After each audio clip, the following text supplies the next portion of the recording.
Hey, welcome to New Jump City, everybody, where we recap the week in American and Japanese sequential art. I am your host, Christian, the unbiased king,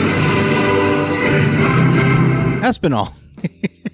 And joining us through Discord, it is our special guest, Wilson Fisk! Well, it's called Partner, but it should be called Gangsta Time. Oh, damn you, Daredevil! What's up, everybody? Oh, no, it's actually Joshua Gangsta Time. Cool! It's called Partner, but it should be called Gangsta Time. Where'd you come from? Where'd Wilson go? Where's my lawyer guy at? Oh, Let's buck some shots. Bow, bow, bow. Yeah. I love that drop. Oh, what man. up, everybody? It is Good good to everybody be listening. here. What up, Chris? We don't have Brian today. Brian's got a busy day tomorrow. So We do have Wilson Fisk. yeah, we do have Wilson Fisk. He's filling in for Brian as our producer. This is our end of the year show. Very excited to get into it with you guys. We don't have any of our usual lineup this week. We do have the monthly issues, and we're doing an American comic segment for the first time in a while. It's been a minute. We have just 3 pretty great comic books to talk about. Something to close the year out. Something we wanted to bring to your attention, and we got a little something special for you guys at the end, so stick around for that. But until then, let's not waste any time. Let's get into plugs. You can find me at the Chris Espinal on Twitter and Instagram. Joshua Cole, where can they find you? At JD Cole _37. That's on Instagram. And on Twitter, you can find me at NYChillin with an EN, not an ING. Yeah, that's on Twitter, right? Mm-hmm. Cool. You can follow the show itself at New Jump City on Twitter and Instagram. Follow us on Twitter especially because we usually do a really good chapter of the week poll. We don't have it this week because we don't have our usual lineup. I probably should have done it for the monthlies we're about to talk about, but you live and you learn.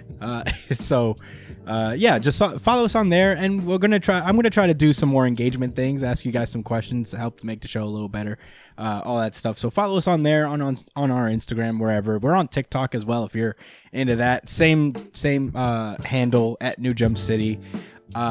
Hit us up on that. If you guys want to communicate with us in any way, you can email us at newjumpcitypod@gmail.com with any questions, suggestions, anything you guys want us to talk about on the show. Please let us know at the email, or you can comment under whatever video you're watching, whether it's the full version of the podcast or the little highlight breakouts we make for every series we talk about. Also, subscribe to us. That's it. That's very important. Subscribe, please. Give us a good subscription there. A few people have subscribed. We have a pretty solid number of subscribers over Christmas weekend, which I am deeply thankful for. Welcome to any new viewers of the show. I'm very happy to have you. Subscribe to us if you haven't already. Give us a like. Share it with your friends, all that stuff. Or if you prefer audio podcasts that you could take on the go, you can check us out on iTunes, Spotify, wherever you listen to podcasts. We are on all of the platforms, even platforms I've never even heard of. We're somehow on them. So check us out on those. And I think that's it. Without further ado, I think we can get the show started. Boruto! This is Boruto chapter 65, Karma Power. Cool color page of Naruto with his cape. You never get over that visual, you know? He's like, he worked so hard to get there. Yeah, he made it. We open with Boruto having a heart attack on the floor after his battle with Code. He's gripping his chest. Everybody's like, Boruto, what's going on? And during Boruto's, struggling on the ground there, he starts to see a visage of Momoshiki just up in the trees, just being like, even if you halt karmic extraction with some trifling drug, it's no more than a stopgap. You can't stop me. Hello, foolish lad. And only Boruto can see it, obviously, because, this is just like kind of a visage of a physical representation of what's happening within Boruto, actually. And time has stopped? Yeah. Basically? Yeah. Time has stopped. No one else can see Momoshiki. This is just kind of in Boruto's head. And he's starting to... Momoshiki's like, just looks over at Code and he's like, ugh, worthless karma dregs. And I'm like, dude, that kid considers you a god. It's so mean. Yeah, right? Yeah, he's like, he's the one who has the Be a 10 tails. child and sacrifice himself. Yeah. He's like, he's the one who has the 10 tails, doesn't he? What a perfect chance to kill him. Move aside, boy. And then he takes over Boruto's body and just immediately unleashes a giant Rasengan at Code. Luckily, Code uses his... I guess was supposed to be cool with a capital K followed by EWL. But I thought it was alright. Yeah. I'm low-key hating, I guess. I mean, it was just an opening move. He does something way cooler later, I think. But really good Rasengan. yeah, but he Kind of does... looks like a blast. Yeah, it's like Dragon Ball Z at this point. This is literally Dragon Ball Z, right? There's no... No. No. Well, actually... Yeah. Oh, man. This is... Oh, remember that, guys. Remember this. Just hold that thought. Just hold that thought. In any case, we cut back to Amato, who's like talking about how Kawaki's escaped and encountered Code. And Sai's like, whoa, that was way too fast. How do you find Kawaki? And no one's really like keen to kind of talk about this. Sai is there. I forgot Sai was with them. And he's talking about, how like it's all right. Lord Seventh's on his way. So as long as we get rid of Code, the existence of any ally won't matter. And Amato's just thinking to himself, come on, Kawaki. We've gotten this far. Don't muck it up now. Come on. Yeah, Kawaki. And the girl who got put onto all the lies and secrets. Yeah. She's just staring. I guess she knows snitch. Or maybe she's scared for her life. I don't know what her situation Well, she doesn't know. She doesn't know what the fuck happened. Like, Amato didn't tell her anything. But she does know what... Oh, I remember that comic. He was just like, don't worry. I'm not gonna fuck. I'm not fucking with you guys. I promise. Just shut the fuck up. If you keep not shutting the fuck up, I'm going to have to kill you. And she's like, fair. And she shut the fuck up. Yeah, I mean, Just fair. didn't say a word. Anyway, Momoshiki's still using giant Rasengan blasts everywhere, trying to get Code. He's really letting him fucking loose. Bow, bow, bow. Meanwhile, Code manages to sneak up behind Kawaki and try to kidnap him. But yeah, he almost gets away too. He's about to like go like Mario Brother into his belt, and then Momoshiki shrinks the Rasengan down and then just fires it like a fucking bullet, like a gun. Despite the fact that I'm dressed to the nines, I'm still packing heat, and I'm gonna pull out my weapon. And he calls it a Rasengan. Yeah, which like, Dan means bullet. So yeah, that's cool. right under. Yeah, I know. I knew that, bro. And dude, with like pinpoint accuracy, he bypasses Kawaki completely and just tags Code in the shoulder. And Code is like, what? He got 360 no-scoped. It's right in his face. Yeah, he comes in with a drop kick. This is Momoshiki's favorite move. The just like drop kick out of nowhere. That's his shit. Ada, meanwhile, is just like begging Code to just fucking bounce. It's not worth it. He's fighting a god right now. But yeah, you can see all the futures and everything else going on, and in every scenario, you get your own. Yeah, you're not that good, dude. You're not gonna make it. Kawaki tries. His belts are everywhere. Yeah, I can't believe I missed that. You open the chapter, the first page, you just see studded belts.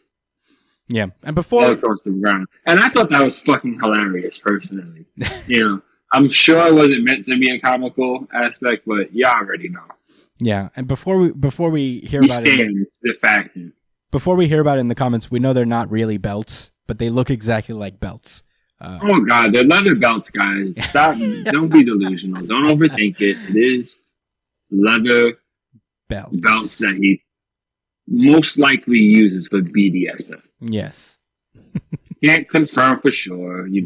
Hasn't been shown. It's not canon. Blah blah blah. Kawaki revolts against Momoshiki, uses his whole like karma arm at him, and Momoshiki just kicks him in the face. Is like, rebellious imp, fine, and he's about to like just crush Kawaki's arm, but then he gets caught with the shadow possession jutsu. Yeah, just like Pretty the lit. olden days. Pretty lit. Man, I got all nostalgic. I got all Shikamaru flashbacks all at once. I was like, "Ha! Checkmate, motherfucker!" Yeah, you Hold just on. you just got What classic you know Shikamaru. about that? Fuck you know about that, man. This ain't no game. He not about to quit. It's No. over for you. Yeah. Shadow possession, motherfucker. I know how this goes. Yeah. Boruto pulls up, Yeah. snatches Kawaki, He gets real low. not his child, Gets- which I guess you know Yeah. possessed. He goes low pads, grabs Kawaki, and Momoshiki just absorbs the shadow into his karma. Because I guess the shadow's more That's shocking. got me mad tight. I forgot he could do it, and it killed all my hype immediately. Just like you see how his shadow just snapped, Yeah. basically. Like that's what happened. Yeah. To the connection. Yeah. Just connect. Yeah. So I guess the Nara clan is nerfed. Everybody in Naruto is nerfed. Yeah, all the adults are nerfed. So these damn Yeah. kids could do shit. But yeah, Naruto's like, "Are you okay, Kawaki? That bastard Momoshiki has taken over his body again." And Kawaki just starts yelling, is like, "I ain't okay at all. Why'd you come back? Run away, or else you'll really get killed." And Naruto's like, little boy, I'm the Hokage. And not only that, I'm Naruto. I never give up, dude. Have you ever seen Naruto? He don't know. He don't know that. He don't know about that. Man. He Nothing. grew up in the test tube Yeah. and had to practice jutsu all day or whatever the fuck it was they was doing in that factory Yeah. with karma. He's a Gen Zer. He doesn't understand. Old Toonami What a Naruto. sad boy.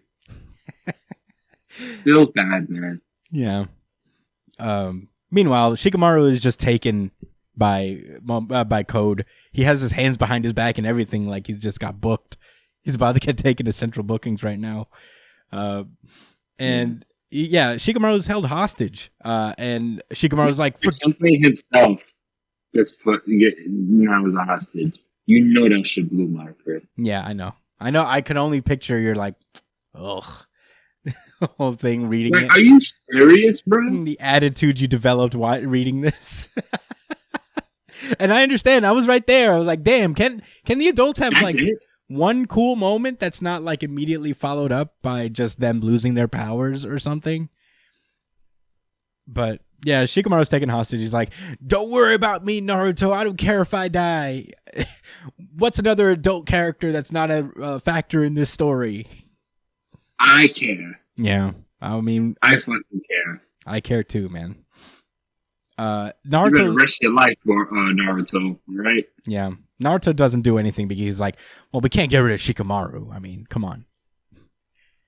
This is like one of the best characters in the series. We can't get rid of Shikamaru. So, yeah, at that point, that's when, like, Momoshiki's like, you know what? I'm going to kill the Hokage, too. You know what? You're right, Code. Fuck this guy. Like, he's never annoying. He always finds a way. Who is this fucking guy? Yeah. Who is this nigga? Yeah, basically. Kawaki tries to immediately... He's looking like a ghost to me right now. Kawaki immediately tries to attack Boruto. Momoshiki just like... Sorry, I keep calling Boruto. Momoshiki just like roundhouse kicks Kawaki. Back to... Again! Yeah. 2 times. Then he got kicked right in the face. Momoshiki's disrespectful, dude. He'll just like kick But you. Kawaki keeps getting up. Yeah, I mean, you know, he never gives up, dude. Him too, yeah. None of these guys do, huh? Yeah. So Momoshiki's about to like do a whole massive Rasengan. Naruto does like a block. And I guess Naruto was just gonna sit there and let himself get like destroyed.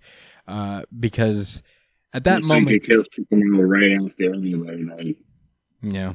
all right. Giant Rasengan starts to subside as we cut back to Amato thinking, is it powerlessness that's irritating you or grief over losing karma? So take it for yourself. Brand new power in the form of karma that's purely a weapon.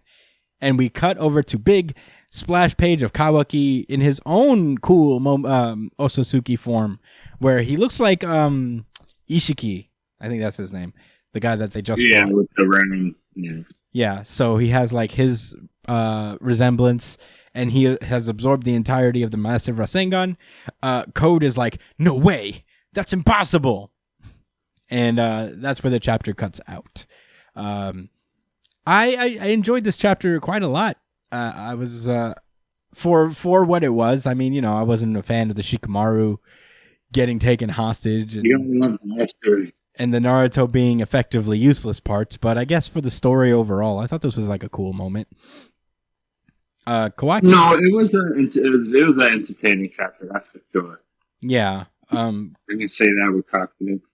Yeah, Kawaki having his own karma form that's like different, where he doesn't have to worry about Ishiki coming back and fucking shit up. I think that's cool. I think that's like there's like a weird inverse of the curse mark thing going on here with Sasuke, where like he always had to worry about Orochimaru's influence, and now Kawaki can have something similar and not have to worry about the influence. So I'm excited to see how this goes. What are you gonna do? It's a bigger action chapter. I thought the moment where he absorbs the massive Rasengan was cool. I was like, whoa, cool. It's cool. I was cracking a lot of jokes, but it was really cool to see Shikamaru do something and catch the shadow of a fucking base god. Yeah. Right? Yeah. Right? Yeah. It was Super Saiyan, essentially. Yeah, that's what he did. For all intents and purposes. Yeah. Yeah, it was like, I didn't realize that was the case with Kawaki, that this was, alright, so that is a brand new karma for him, even though he kind of looks like. Yeah, because like Ishiki died. Ishiki's dead, but Kawaki still has the karma within him. So with Ishiki, like his soul eradicated, the karma remains somehow. I forgot. I know they explained it better. And I remember being like, that's pretty cool. But yeah, Amato was trying to brush up on it before the next chapter, I'll tell you that. Yeah, Amato definitely explained it. This is interesting. He definitely explained it, how like he still has the karma, and he doesn't really have to worry about Ishiki coming back because his soul's gone, and he didn't really imprint himself within anybody in time to. Well, he had to specifically get Kawaki's body because that's where his karma lied. But yeah, I mean, pretty cool. Not much else to say about Boruto. We cracked a lot of jokes about it, but all right, chapter overall, solid chapter. Without further ado, let's move onward. Dragon Ball Super. This is Dragon Ball Super chapter 79, Gas versus Granola. So yeah, we cut open to Alec just having a glass of wine as his cohort starts fighting the Saiyans and whatnot. He's currently got Monaido just like in a corner right now with the big guy, I forget his name, and the girl heater is there. The other heaters. Yeah, they're the miscellaneous heaters. We cut back to Vegeta just trying to get Granola to eat the sensu bean, and he does, and he's like, whoa, what the fuck? This is crazy. I feel so much better. He's like, yeah. Vegeta's like, yeah, no. That's some good shit. Pretty wild, huh? So, yeah, Granola teleports straight over to Monaido, and he blasts the other heaters away, and he's like, the old man's off limits. And that's when Gas notices that Granola's up, and he's like, you're healed? And he's like, and Monaido gives him oatmeal back, his weird device thing. Yeah. The Jarvis, I guess, of Granola. He puts it on. He powers up. His eye comes back, looking super cute. And he's like, "Get down here, Gas! Throw them hands!" And Gas is like, "Okay." And he just makes two shields, like I guess shield constructs, and just starts fighting. It's a lot of combat, really cool combat, but it's a lot of combat to go a play-by-play for. Just know every time like Granola does something, Gas just materializes a new weapon and tries to do shit. He even materializes kunai, which is the first time I've seen kunai since like middle Naruto Shippuden. Bro, I was gonna say that, you know how like we've been calling it like Boruto and Dragon Ball Z style fighting because it just doesn't have a lot of depth and a lot of punching and blasting. Yeah. This fight actually had some depth. It was just more in action than pure strategy. But you know, you could see that he was trying to counter him with certain moves, and even as the fight develops further, I think that there's a lot of like I guess strategy and reasoning. I was quite impressed. And then the kunais, I was like, whoa. Did these series crisscross? What's going on here? Yo, that panel where Granola just caught all the kunais was pretty cool. He was just like, what? Classic. Classic and martial arts warrior shit. Right. But yeah, more fighty, more kicky, more like materializing weapons. Granola's getting his shit rocked a little bit.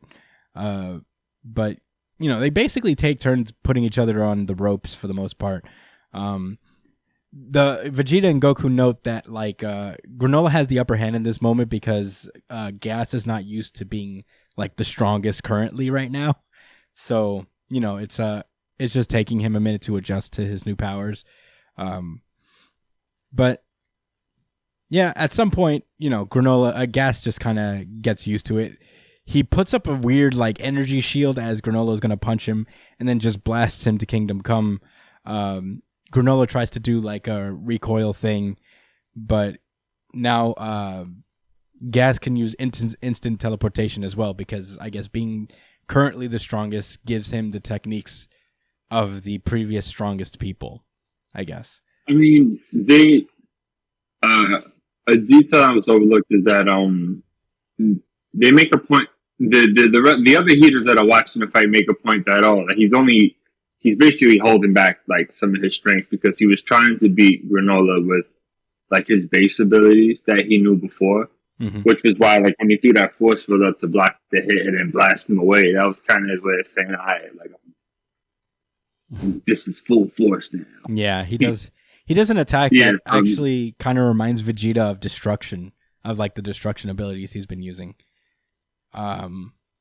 So, you know, he's like, I see now. And that's when Granola comes up, rips off his jacket, and is like, I'm not done yet. I never thought taking you down would be that easy. But, well, go on. What can the universe's strongest muster? I've still got plenty of fighting in me. And they keep fighting. More fights. Cool fighting. Everybody's instantaneous transmission thing. Granola's a little better at it because he's been using it longer. And you know he's giving Granola Gas a little bit of a run for his money. As he manages to smash Granola down, but Granola just kind of eats that. Looks up at Granola, who's getting tired. Weirdly, he looks like kind of like, you know, the little huff noises next to him. And that's where the chapter ends, you know. I think like this was meant to be like Granola taking Vegeta's advice to heart when they were fighting, how like you took a shortcut, but now I'm the strongest. Like you only made the choice to be the strongest right now. Right. And that means that there will always critical detail. Yeah, where it's a technical loophole where somebody can, in theory, always just become stronger than the current strongest person. So, yeah, I think that's a little bit what's going on here. Big-ass action chapter. So, honestly, not a whole ton to comment on, other than to say the action is pretty cool. I like that the action's kind of kinetic, and you know it's not just like you know, like that animation loop where they're just exchanging hits all the time in the anime. It's not that. There's like different moves being used and whatnot. So I appreciate that on that level. But that's all I have to say about Dragon Ball Super. Do you have any closing thoughts? No, not anymore from what I already said. I thought it was a nice fight.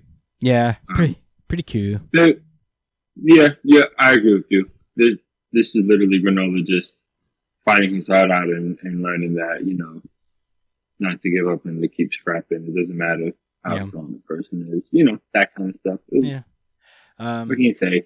Yeah, let's not linger then. It is time to move onward. Daredevil. We have 2 Daredevil things for you today. We're going to start with Daredevil number 36. This was released a little while ago, but I feel like we couldn't talk about, I guess, the main event without first touching up on this one. This is Daredevil number 36. Last we left off with this one, they've just been resolving the whole Bullseye issue. And Daredevil had broken out of jail to deal with that issue, where there are multiple Daredevils running around thanks to Wilson Fisk's underground experiments. And all of the heroes in New York have rallied behind Daredevil in confronting the police for just trying to arrest him, along with like the Bullseyes, who are actually responsible for just randomly sniping people in the middle of the fucking street. So yeah, we get a little recap of that. It looks like it's being from like a news organization where they're explaining the situation, and they're also like bringing up the point that all these superheroes have rallied behind Daredevil, but he's technically a guy who broke out of jail and murdered a person. So the question must be asked: do superheroes believe that they're above the law? And we then cut over to 5 weeks later.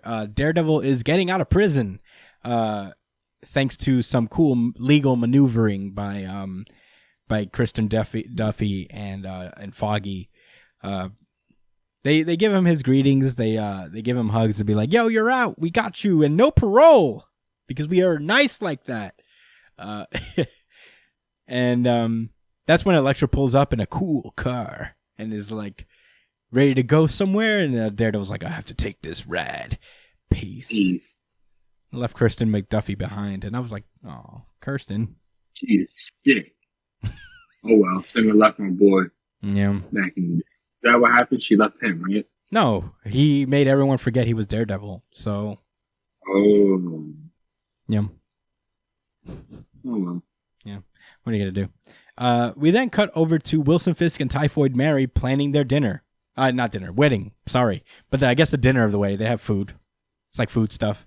When Wesley comes in and is like, "Madame, you have to try on your dress," and she goes off to try on the dress, and Wesley is like, "Actually, I'm here to show you something, something that's of major concern about the person that Izzy Libris left in charge. The successor to the Kingpin name." We get this cool panel that Josh used as his face in the opening where Wilson Fisk is looking down at the laptop like, And he immediately, we see it. He immediately gives the tablet over to Wesley and he's like, "I have to take a meeting." But yeah, we then cut over to this, I guess, nature grassland thing where Elektra and Daredevil are about to go skinny dipping because he's fresh out of jail. And they're talking about how like Daredevil's like, "I want to get back out there and be Daredevil. I'm not in a rush to really get back to my Matt Murdocking, but my Daredeviling, I can't wait to get back to that." Yeah, definitely. Yeah. And Elektra explains that like, he asks Elektra's like, "Why were you Daredevil? Why did you take up the mantle?" And he's like, "Well, I wanted to show you that you can trust me, that I was serious about helping people and making the world a better place, and I'd even do it by your dumb not killing people code." And that I feel like that warmed Daredevil's heart a bit. So they get into the water and they start talking about how like the process under which he made the world forget that he was Daredevil. He used the Purple Man's children, who apparently all have the same abilities as Purple Man.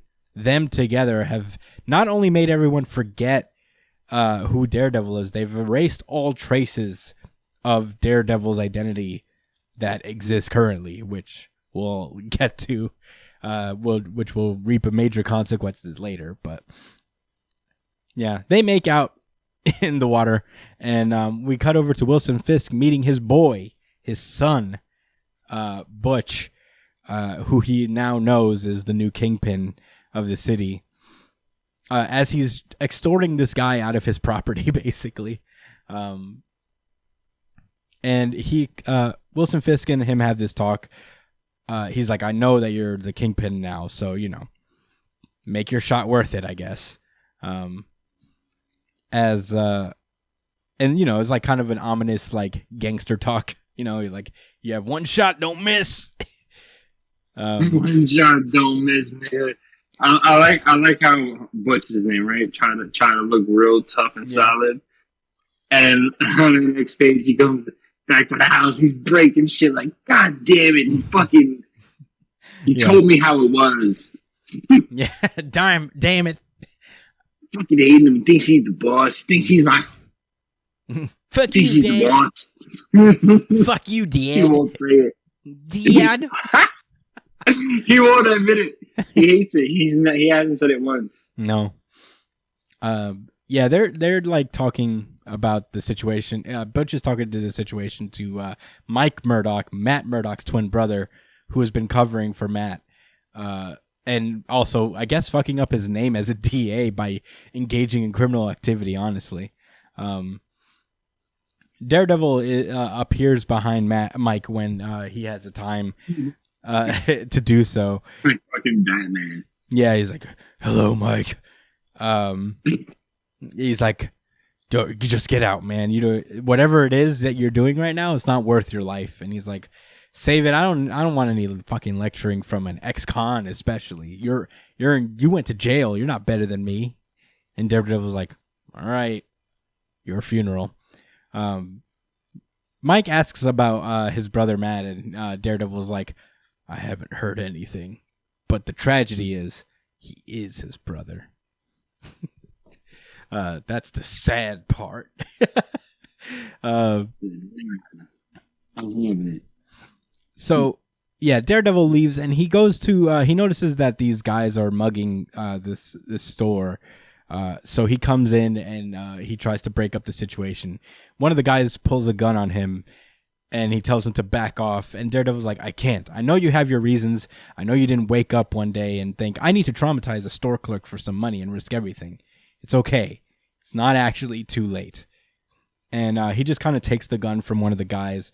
The other guy just tries to run away with the money, and he just gets palmed by Mr. Fantastic. It was pretty cool, I guess. He said, "Whoa there, young man." And Daredevil takes the money that was stolen, and he tells the guys to fuck off, go home, call someone and tell them call someone you love, tell them what you tried to do tonight, tell them why, and try and ask them for help. And so the guys run off, you know, no harm, no foul. And Reed is surprised. He's like, "You're letting them go?" And he's like, "What should I do, Reed? Call the cops?" And yeah, that's usually the idea, Reed says.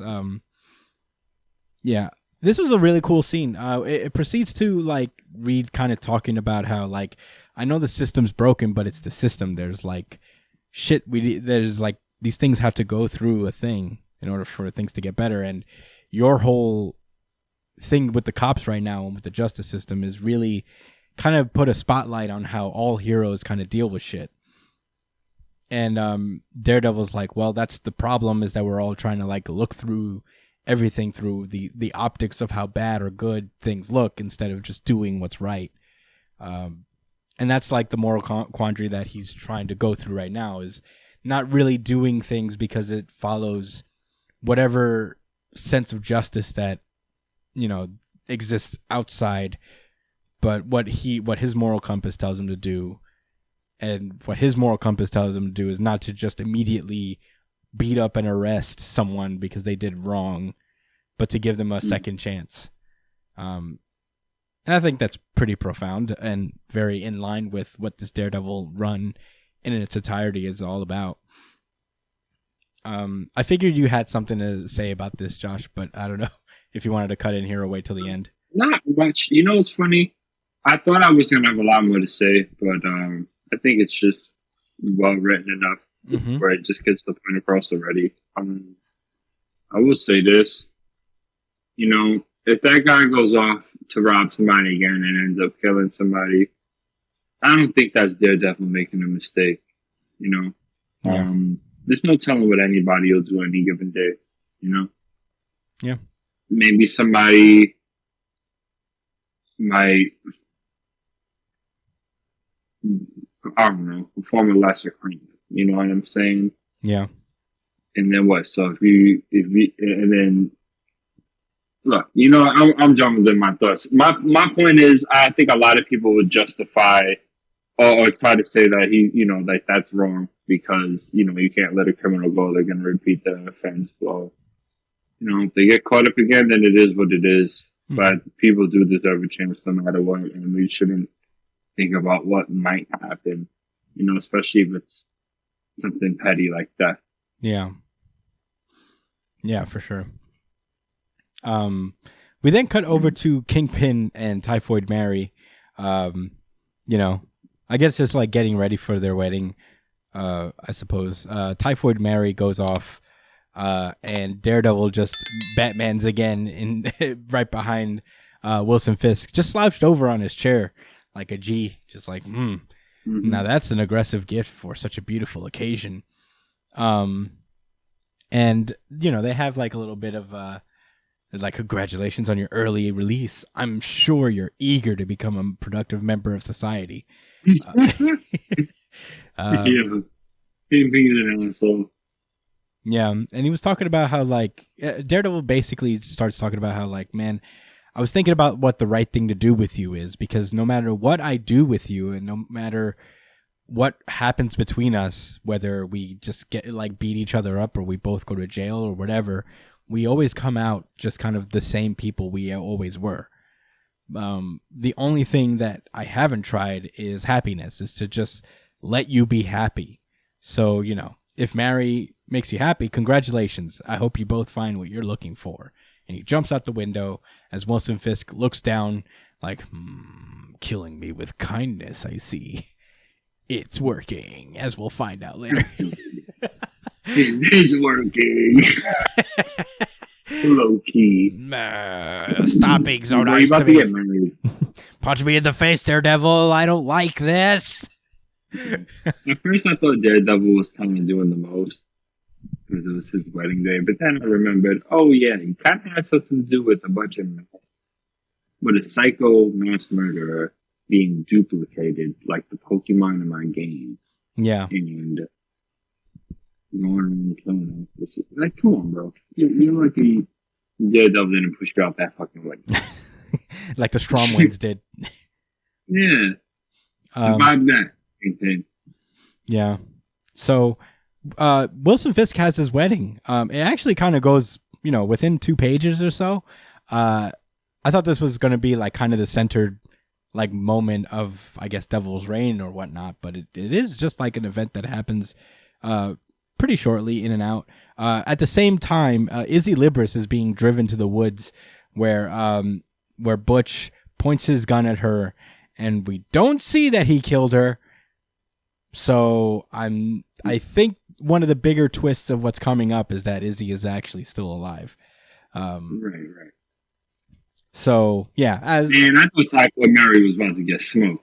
That's what I thought was gonna happen. Yeah, for sure. Yeah, so you know, Typhoid Mary and Kingpin get married without a hitch. Daredevil and Elektra are watching from the rooftop because that's what they do. That's how they do's it. And basically, he explains to Elektra is like, I told Fix that maybe happiness will stop him. But that's not exactly true. It's being content. Happiness is fleeting. But if Mary can make him content, make him want for less, close the book on his greed, maybe that'll do it the trick. And that's creative thinking. Maybe. I mean, you know, Wilson Fisk has expressed a desire to just kind of be out of the criminal game for a while now in this run. So, I mean, he's not wrong in thinking that this could be a possibility. We cut over to a week later. Wilson Fisk is just doing some shit in his office on his honeymoon. And, you know, they're doing like honeymoon stuff, talking honeymoon stuff, and Typhoid Mary lets him go work for 5 more minutes, and then they got to go eat dinner. And that's when Wilson Fisk looks down at this folder that says Daredevil's identity, which is pretty it's pretty like on the nose there. It's just a big folder that says Daredevil's identity. And he opens it up and it's blank, and we get like a little caption. Another classic thing. Look at that. There's another one, the page right after that. Yeah. Oh, yeah? Yeah. There's another classic where his face is just like a wall. It's like basically on a wall. Yeah, I'm trying to think about what character he looks like. Old wall face over here. Michelin Man? Michelin Man, you said? Yeah, it's pretty aggressive. I mean, look at that. He's like the Juggernaut. Yeah, he does. He looks like the Blob. Yeah. But yeah, he's basically, he opens the Daredevil identity folder and there's nothing in there. Like Golem. And we get that little caption of Daredevil explaining exactly what happened. It's like someone could read an old front page about me being about me as Daredevil and see something entirely or just nothing. So yeah, this has gone way beyond just like people's memories. The fabric of reality has been like twisted based on Daredevil's whims, I guess. And that is wild. But that's where this issue in particular ends. Now, Josh, you said that this was like your favorite issue of Daredevil. And I wanted you to speak on that, I guess, if you wanted to get some stuff out on your thoughts. Only because of the narrative in the beginning and middle of the comic. Yeah. I guess even towards the end, you know, how I felt like he was coming to peace with Fisk. He came to an understanding with Elektra. She owned his trust, and she was confident in that. And I like that, man. It didn't look like, it wasn't just, oh yeah, you get out of jail, get with the girl. You know what I'm saying? It was, yeah. It felt like something real that was earning. Whatever they're about to go through, you know, whatever happens to him is not going to just be this corny, all right, whatever. He loses his girlfriend or something like that. I think she's going to die. That's I have a prediction for in Devil's Reign. I think she's going to get smoked. Wait, who is? Typhoid Mary? Or Elektra? Oh, Elektra? Mm.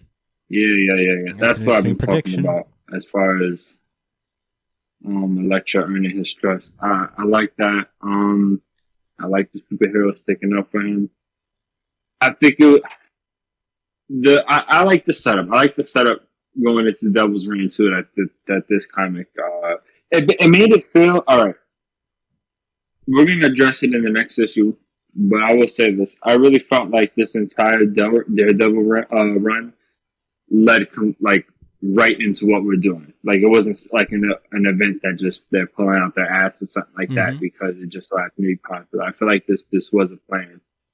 But I'll say my thoughts for the rest of the plan when we cover that issue. Yeah, I feel like I'm running in circles. Like it was just the writing. It's fantastic. With Daredevil, I thought he made a lot of sense. Yeah, we can go into it. I like how he stood up to Reed Richards, who's supposed to be the smartest person in the world, and he's like, bro, like open your fucking eyes, man. Like, yeah. You really gonna tell me that you can't think about this for a second and know that what they're doing is wrong? It's weird. It's like these heroes. All right. In these Daredevil issues, they clearly exposed the issue with the prison system, and it's just completely. It just doesn't work at all. You know what I'm saying? So for Reed Richards, or I guess, and other heroes like him that believe that, it's just a system. It is what it is. That shit is super duper disappointing and very ignorant. I think that's something that has to change widespread with these heroes, unless they're. I don't know. Maybe I feel like I'm drawing a line in the sand or something, but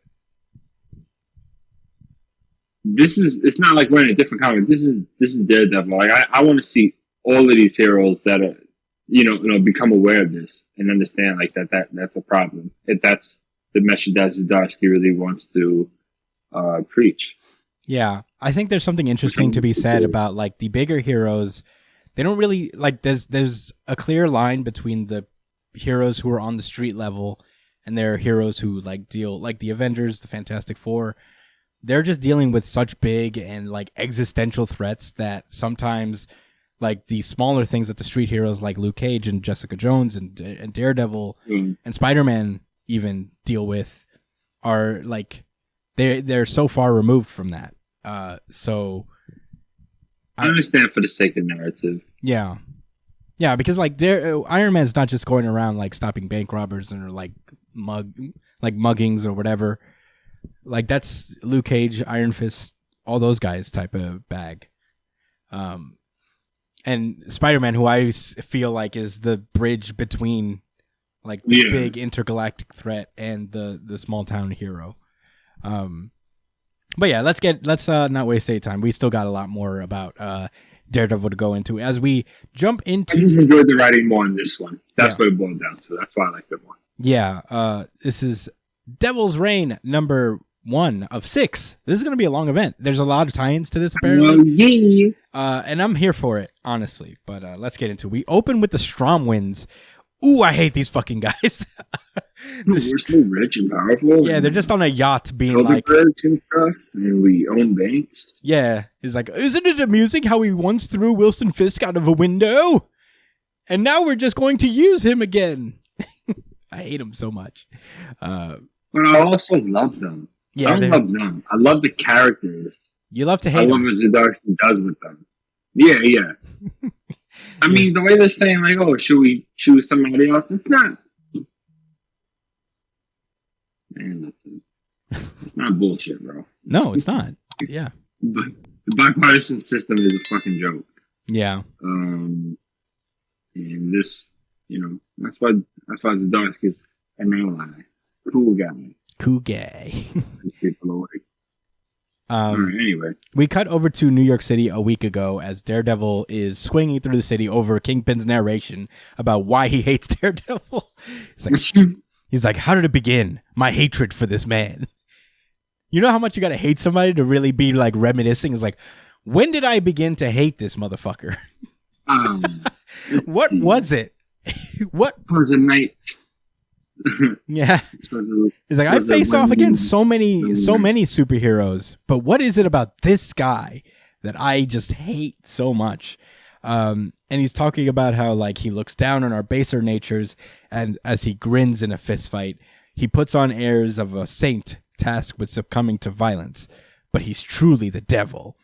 As Daredevil meets up with Fisk with his big old Daredevil's identity folder, and Daredevil's like, aren't you like married, dude?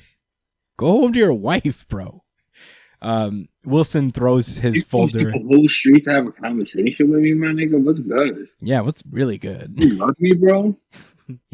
I hate you. Go that way. You have a wife? No, Baka, I don't love you.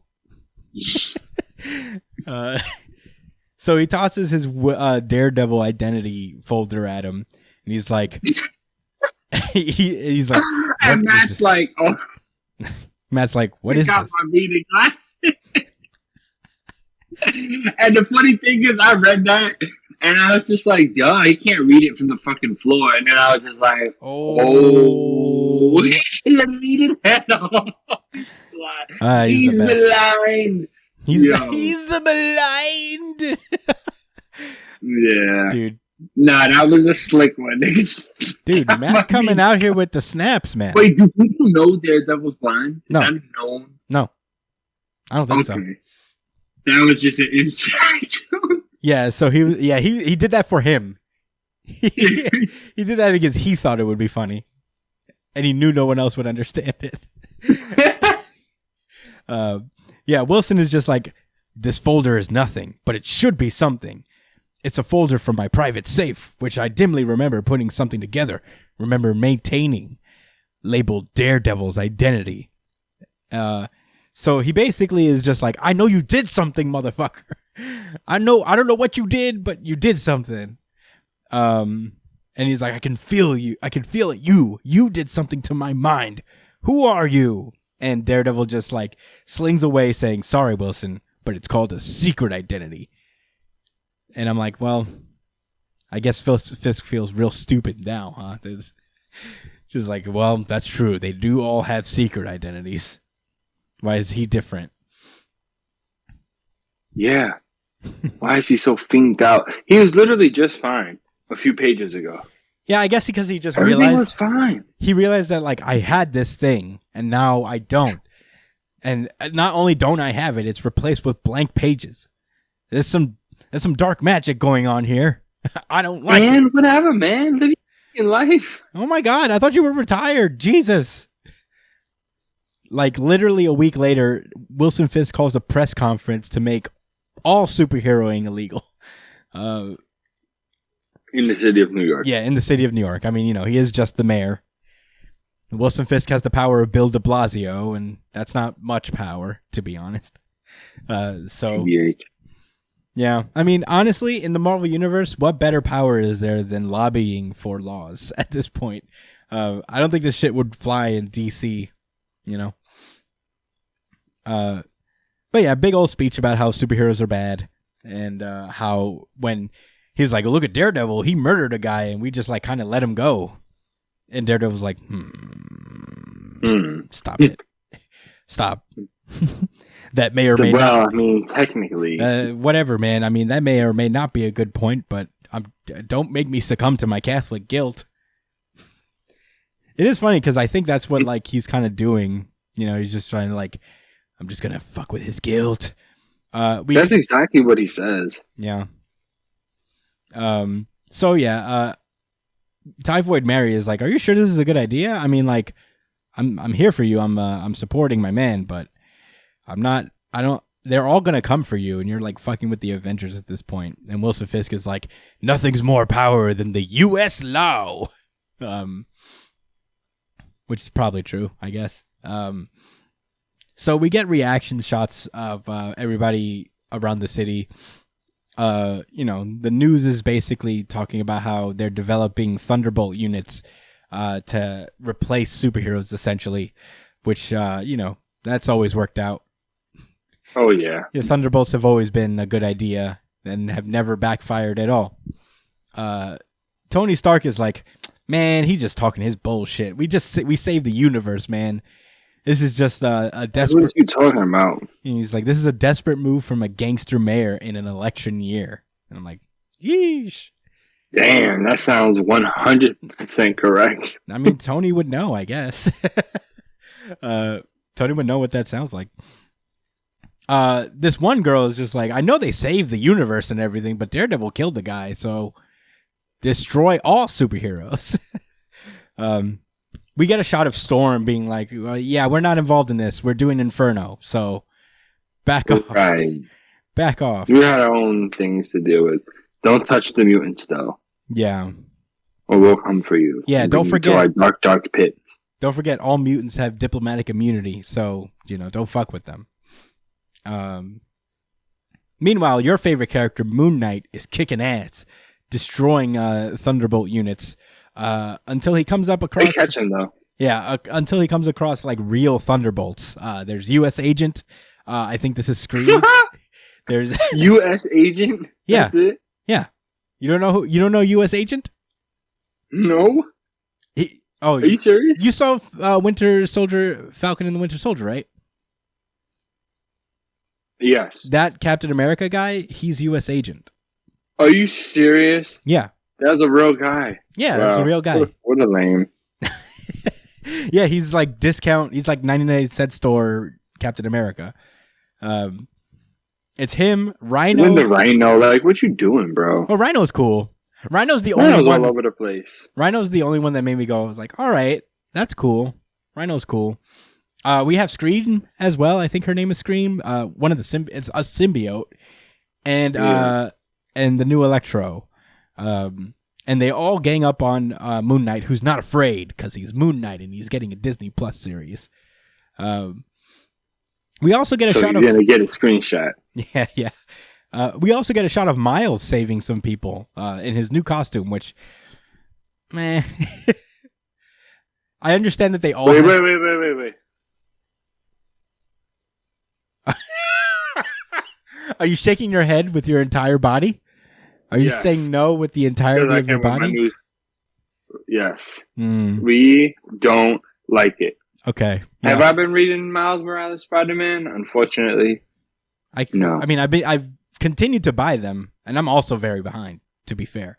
But we'll get there eventually. But like, what the fuck is this, man? I'll be honest, man. I get that this is some like bootleg Spider shit. Like, what? I guess they feel like he's that much of a staple now that they can change it up.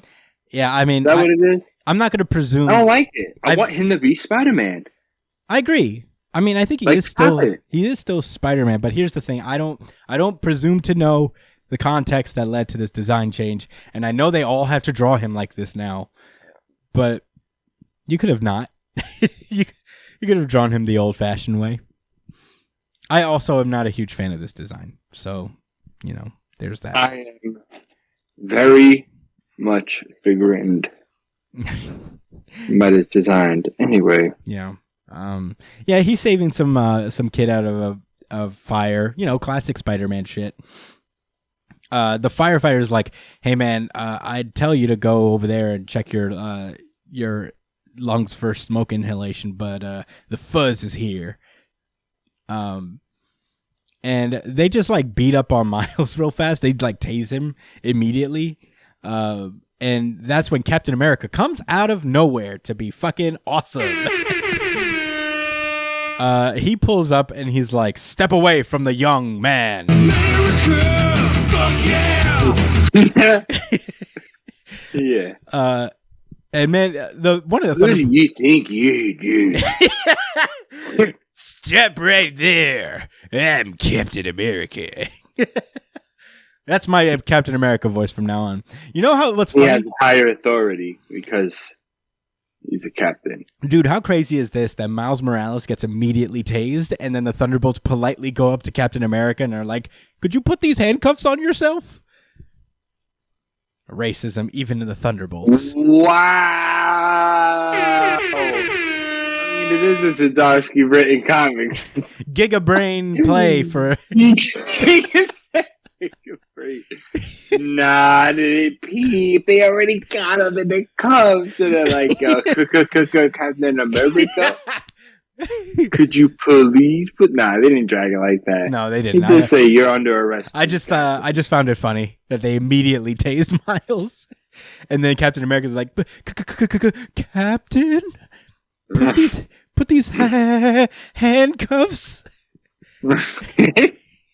And Steve's like, "I know you're just doing your job, but he just saved lives." All I want to do is he's not just some regular black boy. He's one of the good ones. Oh boy, it's not good. The good ones.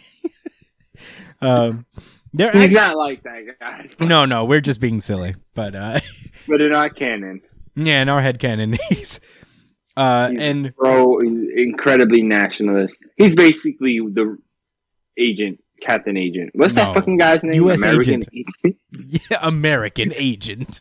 That's who American Agent actually is. It's U.S. Agent, which is U.S. Agent. Which is same shit. No, it's United not. States Agent. United States Agent.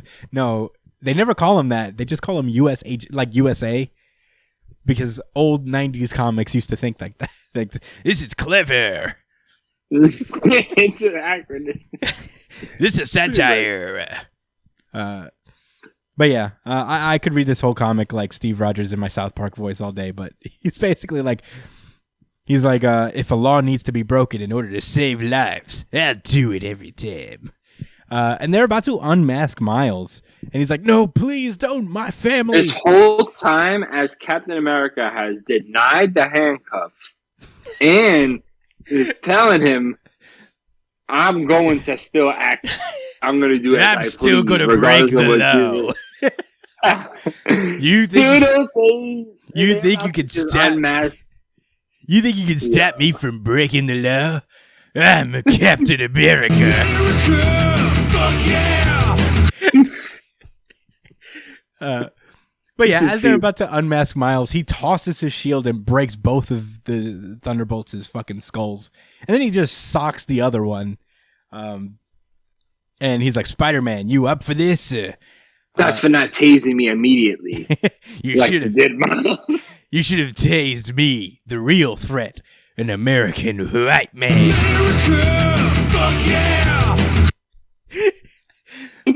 Oh man, He sure is. I could do this like bit with Captain America all day, where he's accidentally racist.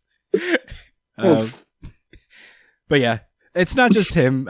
He also gets joined by Peter Parker, Spider-Man, and Daredevil and Elektra. They all pull up, and they escape to the sewers to regroup and figure out. None of them get tased. No, none of the. Just saying. Yeah, just saying. I mean, I get it. They pulled up for support, got him by surprise. Yeah, I didn't have an opportunity to. Yeah, but it did not happen. But it did. It is crazy how they somehow were like 15 yards away from Miles and then instantly teleported to tase him. He didn't even have a chance to go, and he's supposed to be. Nigga, he has a spider sense. Yeah, he just got tased. This is real satire right here. Yeah, holy shit, yo! I can't believe I didn't see all of this when I first read it. Wow, this is intense, bro. Well, you come in to is Elektra of Asian descent? No, she's Greek. White American. She's Greek, but not American, as far as I know. She's Caucasian. Yeah, I guess I don't know if Greek is considered Caucasian. Yes. Okay. Well, there you go. I don't know anything about anything. So there's that. Okay, so they escape to the sewer. All people in Europe, they're white. They all escape to the sewer. They escape to the sewer, and they're all regrouping and talking about this. Daredevil is just like, "Sorry guys, this is kind of my bad. If I hadn't murdered that guy like 36 issues back, this probably would have never happened." And Captain America's like, "It won't. You sacrificing yourself isn't gonna do anything." He's like, he hasn't pushed through this law through for the good of the city. It's his vendetta. He's risking the lives. Daredevil was ready. Daredevil was ready to go back to jail. Like, Daredevil's like, all right, guys, I'll just explain who I am to Fisk, and maybe that'll stop him. Right. But yeah, Captain America ain't about it. He's like, you sacrificing yourself for us is not going to do anything. He's still going to keep this law into effect. Miles looks so stupid. I'm sorry. I cannot take this shit seriously. Yeah, I don't love it. They showed his masked face up, and front and face. Yeah, I don't know why. Yeah, not feeling it. I have to read this to find out why they did this to him. But what happened? I don't know. I have no idea. I'm way behind on Miles Morales Spider-Man, so I don't know. Oh, I thought you said you had to, as if you found out. No, I had to find out. Oh well. I have to find out. So yeah, Captain America's like, yeah, we're at liberty. We're gonna. It doesn't matter. I'm not gonna stop saving people, even if it's against the law. And we cut over to the Baxter building, where some feds show up and are like, we've come to the conclusion that the Baxter building is harboring weapons of mass destruction. And Reed is like, well, you don't understand. I have an understanding with the U.S. government that we can do whatever we want in here in exchange for our services. And then they get sonically tased by... oh, no, they get... I don't know what happens. It's kind of... Oh, they get these collars put around them by Dr. Octopus. He sneaks them. Who's all young now, I guess. He's like younger-ish. Yeah, I don't know what's going on there either. Yeah. He's a Thunderbolt, and he's younger. And he's like, I'm here to take you in, Reed, and take over your lab. So Sue gets free for a second, like knocks the glasses off of Otto Octavius, and then just like calls an alert for the rest of the Fantastic Four. And they're all like, shit, it's time for us to get the fuck out of here. Somebody shoots through the door, and the Thing guards them. Pretty cool. He like guards them immediately, and he gets tight. He's like, shooting at kids? And he like slams one against the law, and he's like, you're lucky that I have responsibilities. So, he just like grabs the kids, jumps out the window, and they all escape. pretty cool scene. He was about to turn his head into soup, son. Yeah, for real. It was. Yeah, he was about He to. deserved it, man. He's shooting at kids. Yeah. Come on, man. Yeah. He's violent. Very cool. But yeah, we then cut to Luke Cage, Jessica Jones, and their daughter Danny. As they run into trouble, it turns out Shocker is in the middle of arresting Darkhawk. I think this guy's name is. Yeah, I was wondering who that was.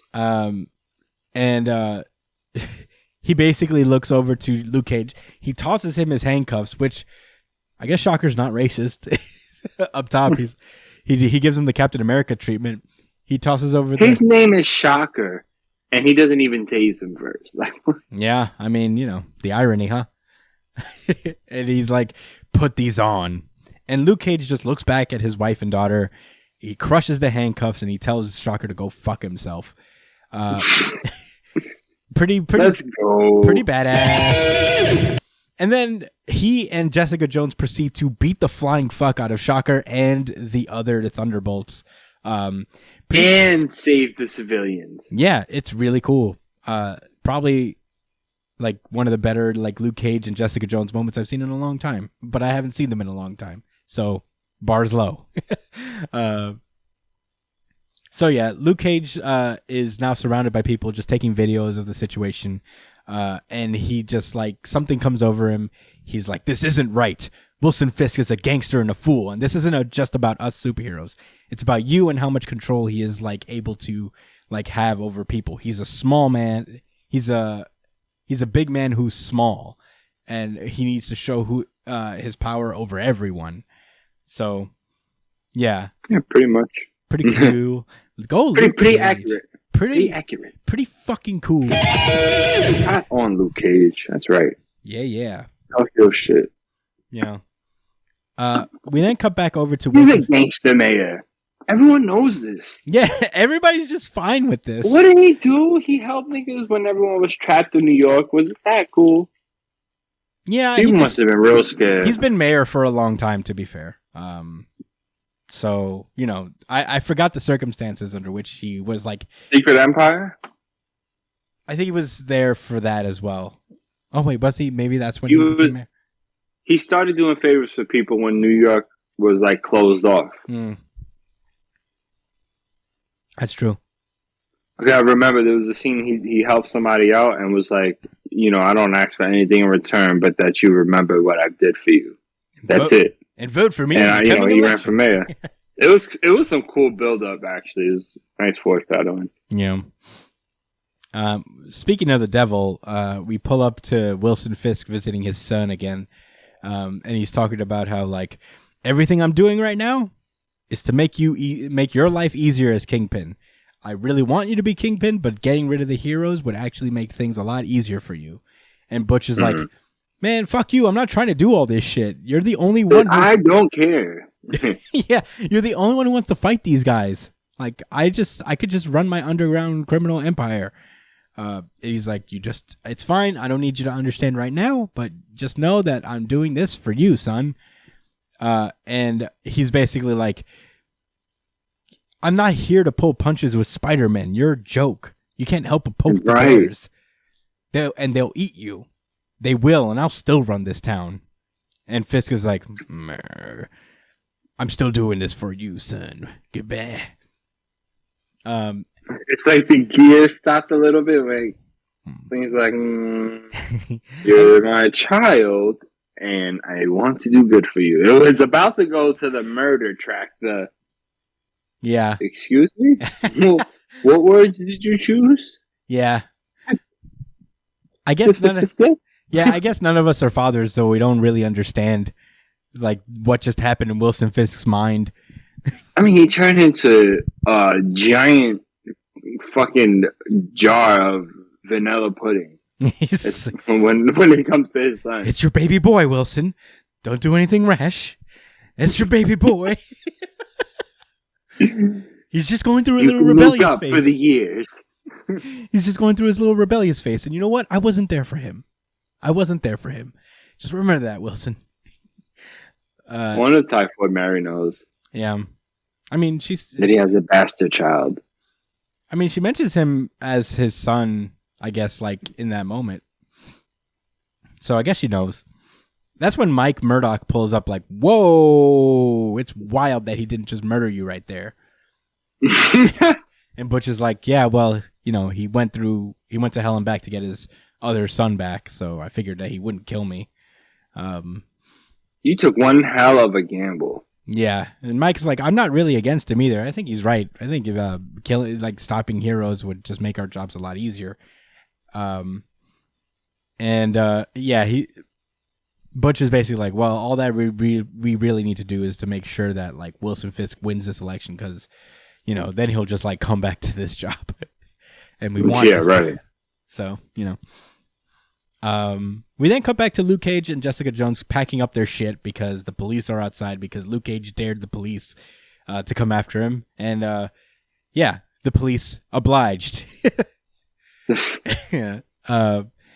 So on their way out, they run into a guy with a cool car, and he's like, "We gotta stop him," and it's Tony Stark, and he's like, "We gotta stop him, man. I mean, if you're lying low, we gotta take down Wilson Fisk." And they're like, "How? I don't know about you, but I'm not too keen about overthrowing democracy." And he's like, "Well, we'll just do it. We'll just play by his rules, the old-fashioned way, with a ton of money and a candidate." And Tony Stark announces that he's going to run for mayor. That's mad funny. Iron Mayor. Hell yeah. I'm here for it. Think he'll make a suit for it? Oh my God. If his robot suit has a suit and tie, I'm here for it. We'll have to find out. I'm not mad at it. Meanwhile, Dr. Otto Octavius is just geeking out about all the cool shit in Reed's lab, one of which is a giant portal to space or something. Yeah, or something. He's like, whoa. Hopefully the Ivory Kings ain't out there. Yeah. He's like, whoa. Remember those guys? He's like, Richard's lab, it's everything I could have hoped for, Wilson. And he's like, well, you know, I held up my part of the bargain. Now I need you to use what you gathered there to assist me. And Wilson Fisk is on his way to meet up with the Purple Man who he's captured. And he asks him about the file, basically. And Purple Man refuses to answer. He's like, fuck you, Fisk. I don't need anyone. Everyone does what I want. So open this up, and I'll show you, you fuck. I think that's what he says because it's censored. And they open the thing, and he's about to command Wilson to kill himself. But Wilson just grabs his throat and is like, now, Zebediah. He's like, you know your mind control doesn't work on me. I have Conqueror's hockey. I guess like Wilson Fisk. He's unaffected. Yeah, he's immune to the Purple Man because he has too strong a will, which is pretty dope. Not mad at it. Oddly shonen for a Marvel villain. No. But he does say it works on others, doesn't it? What a gift. What a and it like while he says that, it goes over to the Stromwinds. And I'm wondering, is he going to do something with the Purple Man and the Stromwinds? But then he I guess kills the Purple Man. So he's and it's revealed that perhaps it's time someone more worthy possessed it for a better world. As I guess he's going to try to find a way to take away the Purple Man's powers and use it to help him run for president. And yeah, that would be bugged out. Yeah, and that's where the issue ends. Wowee, very cool. I mean, this was of the two, I guess this was my favorite. I just thought that for an event, this is just a cool way to ramp things up. A lot of putting stuff into work, as a lot of first issues of events do, but I feel like this did this a lot better than a lot of events end up doing. And I think part of it is because it's been built up for so long under one other title. So it's just a continuation of what we've been seeing so far. The art's fantastic. I love the writing in it. I love that the heroes are assembling and they're all doing their separate things. It's just fucking cool all around. Yeah, I think that's dope. I like the little team that formed just now too. Yeah, there's a couple references they make to the Superhero Registration Act, and Yeah, it echoes like the Civil War story, and honestly, it sure does. That's what I was going to talk about. Yeah, I like this approach a lot better. Just because it's like it just like seems cooler to execute or seems better executed. I feel like it's not the most like original thing, but it's executed so well. And like Josh mentioned earlier, Zdarsky is just like such a fantastic writer on this series. Like everything's clear. We don't really have to explain all that much. All of our pontificating is just like elaborating on what he already said. But yeah, it's just so great. Read Daredevil, guys. This is one of my favorite runs. Yeah, this event's the real deal, guys. Yeah, this is one of my favorite runs of anything. And based on the cover for the next one, we're in for a lot more, honestly. But yeah, do you have any thoughts, Josh? Only that, like, I feel like there's been a lot of revival of old events. Like 2.0s basically happening. I mean, we have Inferno happening, which is a clear callback to the old Inferno. I mean, there was the Civil War 2. Mm-hmm. You know what I'm saying? A bunch of other events that's gone down. Even Maximum Carnage was a callback to old Carnage event. Mm-hmm. But with that said,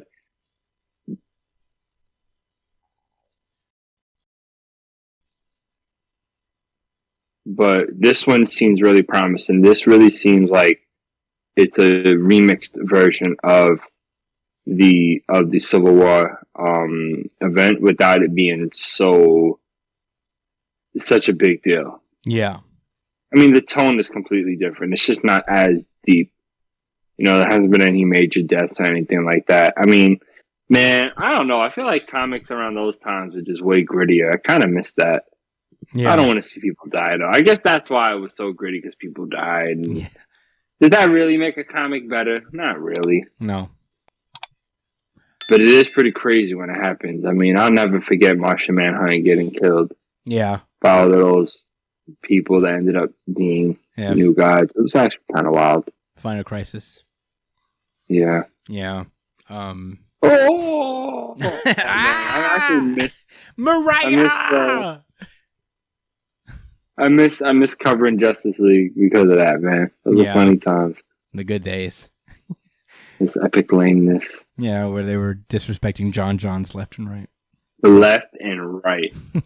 He came back for Rebirth, and it was supposed to be such a beautiful thing. Yeah. But we should have knew it was weird, because his introduction was just low-key weird shit in death metal. Remember? He just popped up out of nowhere, and we was like, Oh, you're here. Okay. Cool. Cool. Everybody else had this huge, big revelation involved, and you just been out there vibing. Yeah, they did Johns dirty. We still call him Johns because we promised we would call him by his real name if they stopped disrespecting him, and they never did. Never did. But in any case, I guess that was Devil's Reign. Just read it. I mean, we say what can we say that we haven't already said about the Daredevil run up to this point? It's fantastic all around. I think the worst thing we've ever said about the Daredevil run is that one issue was okay. Yeah, it was like very okay. Yeah. But anyway, I suppose we should move onward. Inferno. We're only doing one X book this week because we've let them pile up a lot. So we're not going to go crazy about it, but this is Inferno number 3, the big old Hickman event that's been going on. And we open up with this one with Doug friend Cypher being dropped off at the island and being shown what the basic goal of Krakoa is going to be, like a home for mutant people, created and designed for the establishment of mutant society, the beginning of mutant ascendance. So, figure something out. How long would it take for you to figure out like what we want you to figure out? And I think this is a scene we've actually seen before in House or Powers of X, where they drop off Cypher on the island, and he talks about how he's going to need a year to really just establish like a language with Krakoa and be able to like communicate with it and talk to it. So Xavier's like, well, good luck. And we never see. We get into the moments that we didn't see from this scene, where Doug is like, he talks to Warlock about how like, hey, so do you trust Professor Xavier? And Warlock's like, no, self friend. Experience says that we do not. So, which was a fair response. Yeah. Which I like that. I like the subtlety in writing from Hickman when it comes to that. Like how he said it mattered a lot. Yeah. Because it wasn't about not like having like some type of prejudice against him. It was like, listen, like, we'd be stupid to not at least keep ourselves somewhat guarded and right. To not be skeptical. While still being hopeful. Yeah. While still remaining hopeful and working towards something better. Yeah. And I'm going to tell you this, through whatever may happen, I'm pretty sure that even though Charles has been super shady, although I'm starting to learn through my history lessons with X-Men that he kind of always has been, I'm regurgitating what I've said before in other podcasts, but I got to remember, Professor X is not the guy from the X-Men movies that's super duper kind. Mm-hmm. He was a jerk back then. He did wild shit. Yeah, I mean, they say the road to hell is paved with good intentions, and Xavier's kind of, and that means guy. Yeah, to the T, like. But yeah, we go over through basically the cycle of how they figured out different various parts of the things that make Krakoa special. We see them developing the resurrection cycle. We see them develop the different forms of seeds that Krakoa develops. And it's all through basically Warlock and Krakoa eating bits of each other throughout, a certain period of time. So, which was that technovirus shit we seen in the beginning. Yeah. Which I thought was a little bit, well, it does get deeper. No pun intended. And you guys are going to see why it wasn't a pun intended. In a little bit. Yeah, they come up with the habitat. I guess the 3 medicines that like cure everything. And now they break down this crazy twist about the no place seeds. And for those of you who don't know, the no place seeds are basically habitat seeds that Krakoa, for whatever reason, is blind to. Like it's a part of him, but he cannot see into them. He is not aware of what's inside them, what it houses. And Cypher has revealed that like Krakoa is still not able to see within a no place, but because he and Warlock have been exchanging like pieces of each other and eating pieces of each other, that does not go for Warlock, and Warlock can see into the no place, which means everything. Yeah, which means this whole time Moira has been just like, Cypher has just been aware of Moira. And so is Krakoa, because he's showing him this shit. Right. And we see Cypher as he's watching them talk about like making sure Destiny doesn't exist anymore. Man, what a twist and a half. I was actively like, damn. Like, oh shit. It'd be your own man, son. Your own man. I mean, it's so cool coming from Cypher. We'd love to see it. We'd love to see it. Because Cypher is kind of like this dweeby guy throughout the course of the X books, where he's not stupid or anything. He's like one of the smartest people there, but he's like not the most capable fighter or whatever. He's always been seen as the guy that's like kind of nervous to get into conflict. And meanwhile, he has this thing going on in the background, which is like a really cool twist, I think. Made me actively go, oh shit. We then cut over to the present, the White Palace, as Destiny and Mystique have been summoned by Emma Frost, and they are confronted by the Cuckoos. And man, Destiny just does her fucking mind games. I would hate to live with Destiny. I don't blame Moira. Destiny just be annoying. Where she'll just like tell you your fortune in riddles on purpose just to make you feel bad. Right. But yeah, she basically goes to the Cuckoos, who are bragging about how they're all one person. They're not really 5 separate entities. And they all take turns wearing, like, I guess the black sash, you know, to, like, give everyone the illusion that one is in charge every now and then. But that's not necessarily true.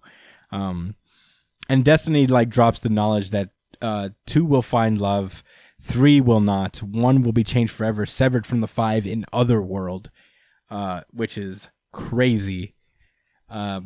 Jonathan Hickman dropping like nuggets of story that he won't be around to write for X amount of time. Right. Like, all right, Hickman. All right, Hickman. Don't make us miss you more, dude. Stop dropping shit.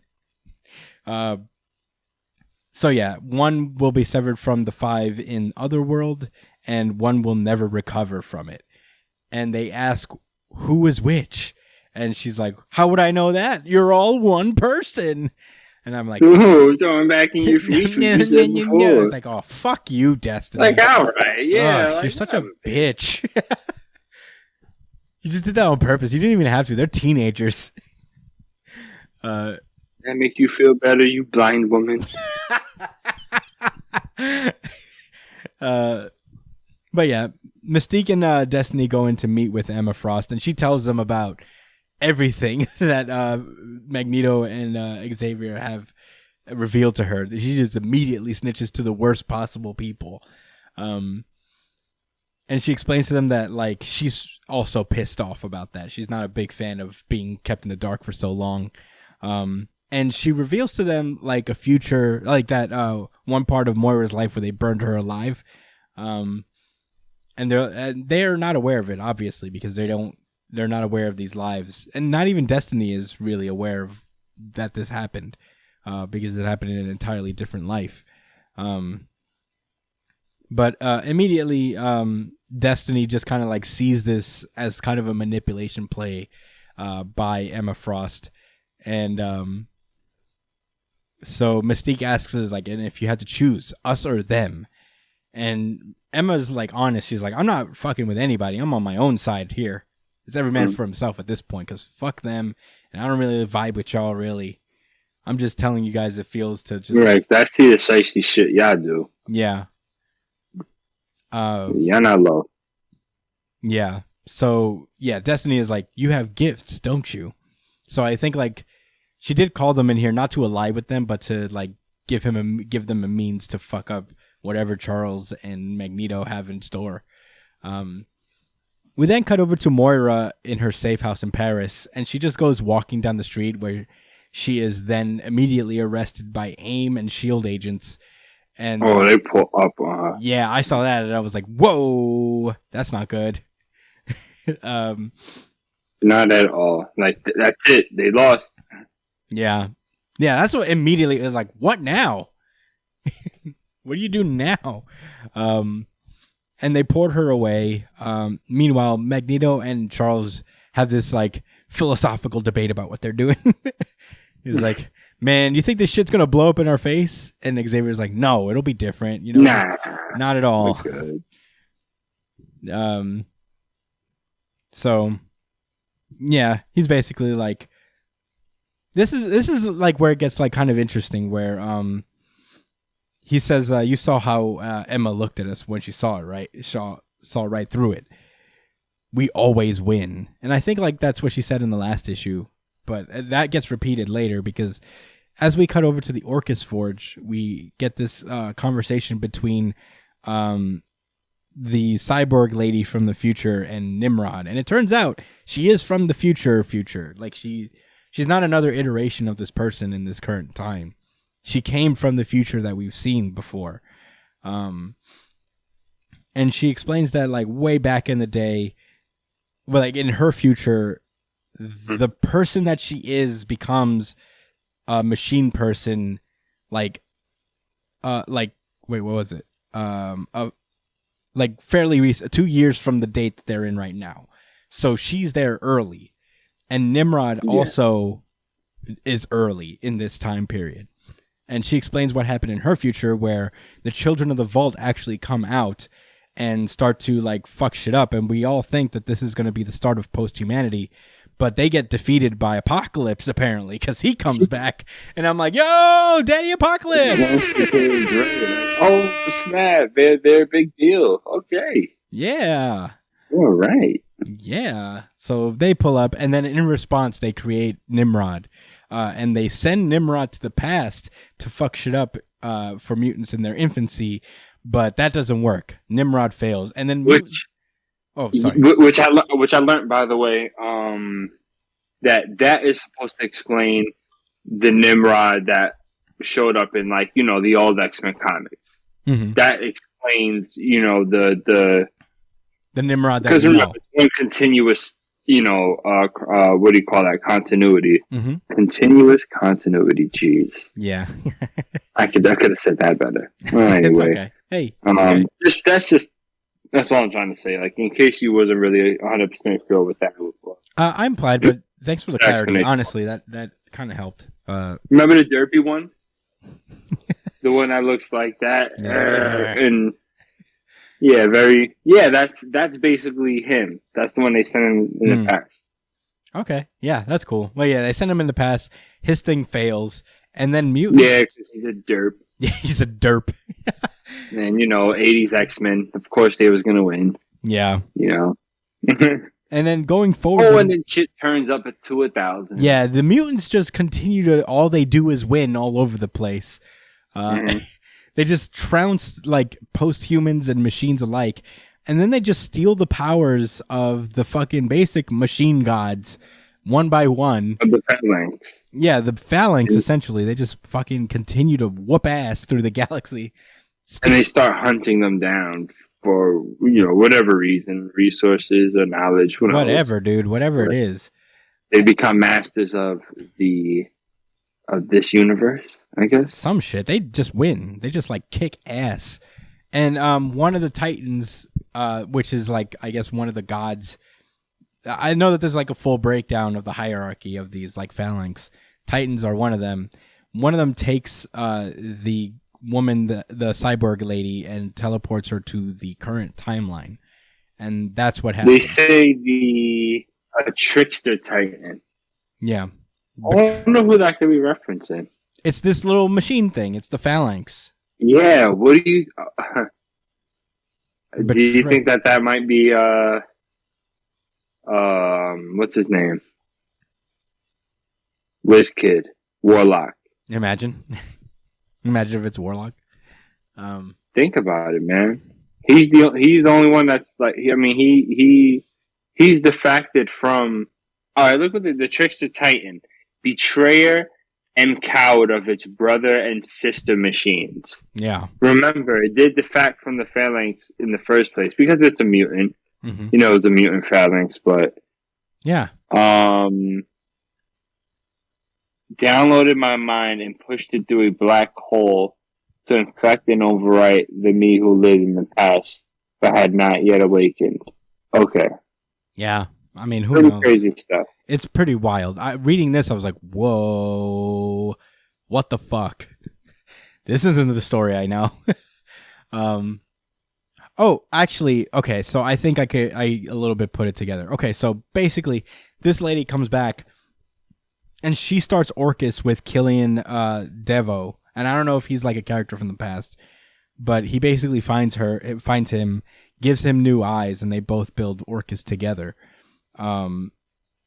So that's what happens. And then they get an alert that mutants have been detected, because they assume that Moira was taken to an Orcus station. So, it's assumed that like Xavier and them are pulling up to attack an Orcus station. And then we get the informational pages. We are currently in Moira's 10th life, which is... We see two different timelines. There's the timeline that Cyborg Lady explained, where the mutants just trounce all over humanity, post-humanity, and machines, and basically take over the world. And then there's the other timeline that was created by that Titan sending back Cyborg Lady to a different point in time. And I think that's the timeline we're in right now. It's an alternate timeline to the 10th life of Moira. So there's two life 10s. And I'm like, what the fuck, Hickman? Yeah. This is cheating. It kind of is, but it. No, I loved I it. mean, why not? Yeah. Yeah, I thought that was super interesting. But anyway, so Magneto and Xavier pull up to this Orcus station where they find everyone is slaughtered. And they're like, "What the fuck happened here?" Everybody dead, and they try to they open this door because they think Moira's in it, and it turns out Mystique and Destiny actually have Moira, and Magneto walk into an empty room but has a fucking just detached arm sitting on a chair, and Moira's missing her arm, so they just like cut off her arm and left it there just to taunt them, I guess. Why? I don't know. I guess. It's pretty wild. And they're like, they cannot save you, not this time. And at the same exact time, Magneto and Xavier are confronted by Orcus agents and Nimrod and the cyborg lady. And that's where this issue ends. Pretty intense. Wow. This was a lot to take in. There's a lot of information drop, a lot of cool twists. Man, am I going to miss Hickman.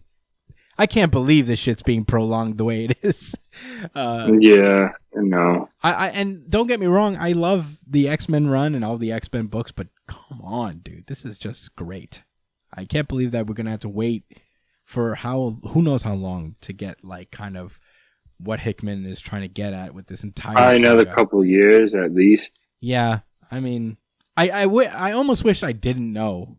You know, I wish that like that wasn't publicized information.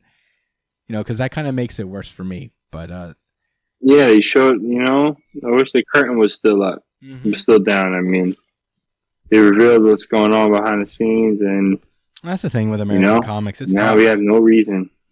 It's just tough, man. Because I mean, like so much of what happens in American comics is so publicized. It's annoying. Like they just spoil shit in the headlines and stuff. Just let things be a mystery. It's fine. But yeah, Inferno was crazy. I didn't need a whole like separate timeline shit, but we got it, and I'm here for it. Just great. It's just great. It's just Hickman writing at its best. Spicy language all around. Yeah. Man, this really left me wanting to see like what's gonna happen in the next issue. This man, the reveals were pretty crazy with Warlock and Cypher. Yeah. It wasn't as deep of a cut as I thought, but I know there's more to come, so that's why I'm really looking forward to seeing more. I'm not gonna react too hard. I'm still waiting for that moment. Yeah. And I don't think that was it. I don't think that whole Warlock knows what's going on. That's not enough. That's not the person. That's not the dead Celestial on the moon. No, definitely not. I don't think it's supposed to be, but I hope not, bro. No. I fear that we may that not. dead Celestial moment is just literally a panel that we didn't even discount. So it probably already happened and we just don't know. But fuck, man. To be fair, it's probably not. There's probably nothing like that. So that's so disappointing. I mean, that's fine. We don't need it every time, I need it every time. I mean, we don't know if it happened or not, so don't worry about it. True. We don't know yet. That's the best part about it, is that we don't know if it happened already. But yeah, that was Inferno. Fucking awesome, as usual. I don't have any more thoughts beyond that. Do you want to move on to our final thing? Yes, sir. All right. Well, we wanted to do a little special thing to close out not only this episode, but the year in general. This is our final episode of the year. So we wanted to do a little bit of a year in review of our manga that we cover week to week. Some of our favorite moments in each series. We only have 5. We're not going to do the whole gambit. But yeah, I mean, just some really cool shit. And we're going to go in the order that we usually cover. We're going to go, yeah. I was going to ask. So, okay. Yeah, let's do it.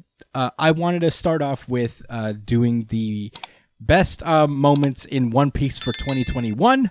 I have a couple. This isn't. Oh, you got more than one? I only have two. Got one each. But if more comes to my mind, that's fine. I'll Hey, all right. It's totally fine. I mean, this whole thing is not supposed to be a list or anything. It's not supposed to be a super complicated. It's about reminiscing about the past year in manga and what really kind of stuck with us, whether it's one or two things. Nothing too complicated, but One Piece started off this year actually with a milestone. 1,000 chapters was the 1,000th chapter was the first chapter of 2021, which was impeccable timing by Oda.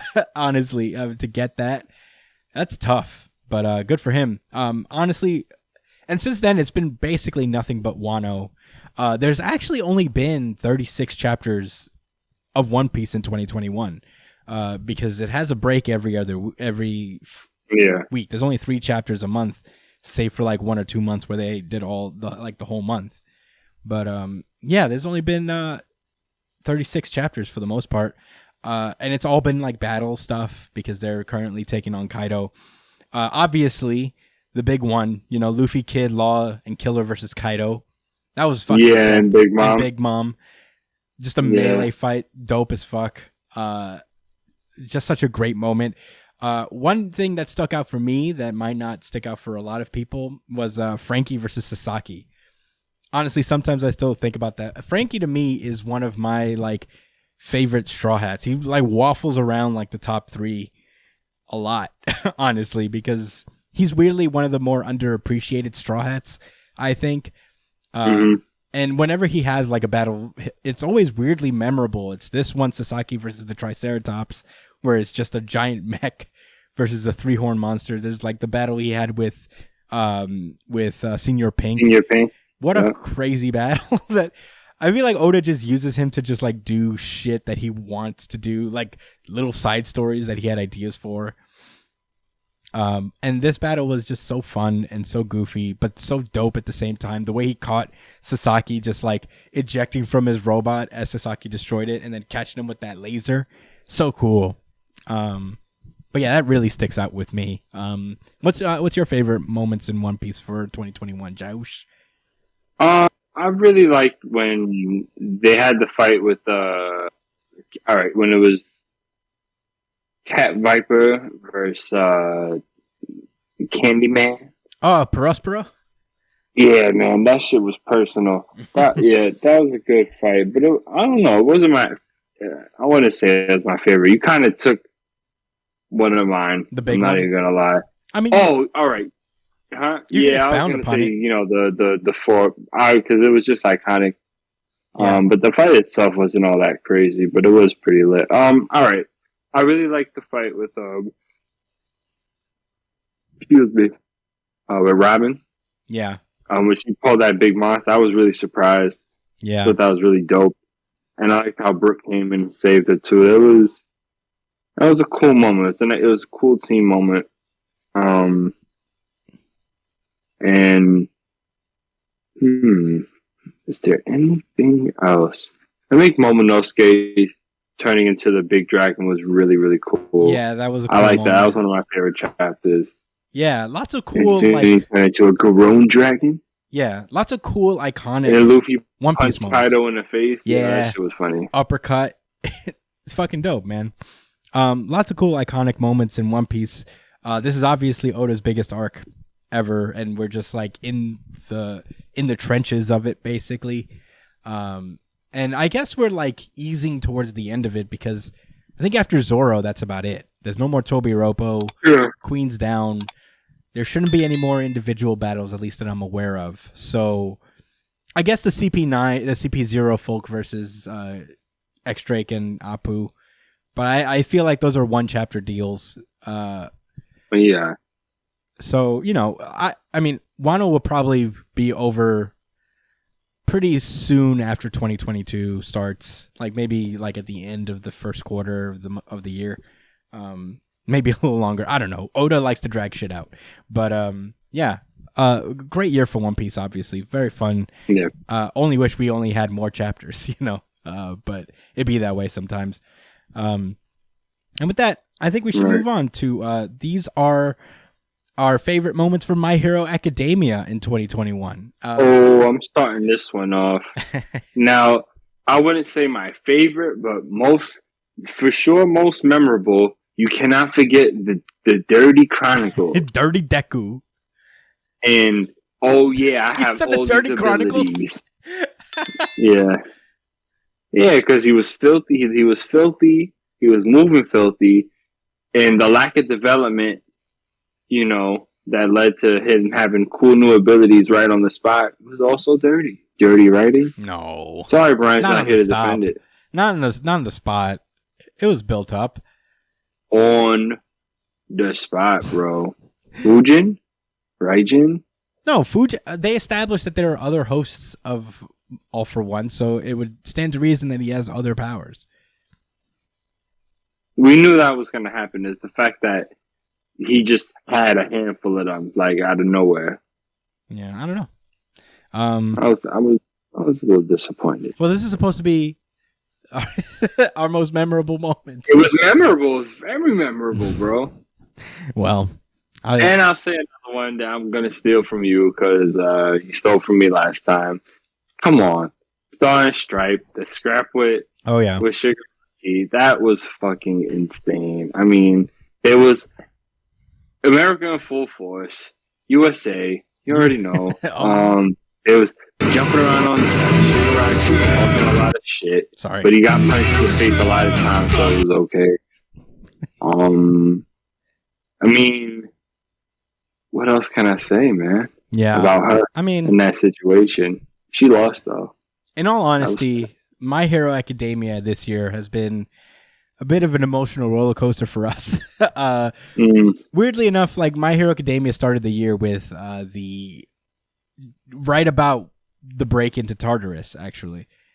And sometimes when you look back on these manga and where they started off in the year, you're like, wow, it feels like yesterday almost. Yeah, it sure does. Like it was about to start with the jailbreak. It was like the aftermath of the Paranormal Liberation War. I have a couple, and of course, Star and Stripe is like my number one thing. Probably the best story that I remember in My Hero, like a little arc in My Hero Academia. And it's so surprising to come from a character that just like didn't really exist and just like came out of nowhere, blew our minds. But I don't want to be too harsh on the post-apocalyptic Deku era, because there are moments in there that I appreciated. We've said this to death. I think our problem with My Hero Academia is that it feels like it's just sprinting so much through these moments that should be a little, sat in a little more, let us like absorb a little more. Let it marinate. Yeah, it's not that My Hero Academia has been bad at any point, really. It's just it's just moving so fast, And like I feel like we should just be getting out of Deku is dirty and believes in his teammates again now. Yeah. Like we're maybe like 10 chapters ahead, 15 chapters ahead, where those could have been filled in with just more. I mean, even for the sake of the anime, right? Jeez.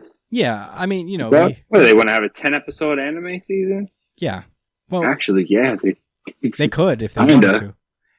Yeah. Yeah, I mean, it would have been interesting to see, like, Deku explore this post-apocalyptic world because, Jujutsu Kaisen has run a little into bit more of villains, learn his abilities a little bit more, as he's doing that. Yeah. Run into a few classmates here and there, have them say something, have some build-up, show their development. I don't know, man. I mean, I guess write your own fucking series, right? Like, if you really feel that way, but I get it. That's all right. I mean, it's tough, because My Hero Academia is different from what we understand.